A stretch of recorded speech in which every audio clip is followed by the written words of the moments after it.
अगली बड़ी खबर, एडम अपने नल पे बर्तन धो रहा था। एडम हो गया बोर और फोन निकालकर इंस्टाग्राम पर रील बनाने लगा डांस कर करके। तभी यहाँ पर एडम की सोने मम्मी ये देखकर हुई गुस्सा और बर्तन ना धोने पर सोने ने कर दिया अपने बेटे एडम की मार मार कुटाई।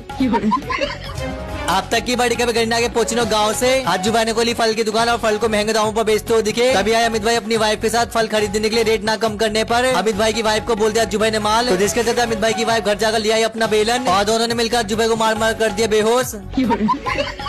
इस वक्त की बड़ी खबर, मोको जा रही थी अपने दोस्त मैक्सिम से मिलने उसके घर। तभी रात में डाकू मंगल सिंह ने मोको को रोक लिया और बोलने लगा आई लव यू बाबू पड़ जाओ। तो मोको को आया गुस्सा, 2 थप्पड़ मारकर चली गई अपने घर। मोको को छेड़ने के जुर्म में पुलिस वालों ने डाकू मंगल सिंह को गिरफ्तार करके डाला जेल में। देखिए किस लिए पिलर की गई थी गर्लफ्रेंड सोशलाइज में घूमने के लिए। तो यहाँ पर पिलर की गर्लफ्रेंड को बोलते पिलर ने बाबू। तो पिलर को ये सब पता चलने पर बर्दाश्त न कर पाने पर पिलर ऊपर से नीचे कूदा, चड्डी फटने से हो गई उसकी मौत। और ऐसी फनी न्यूज देखने के लिए हमें फॉलो करें। आगे की न्यूज आपका इंतजार करें कैमरामैन राज के साथ। शिवा ऑफिशियल 879। जय हिंद जय भारत।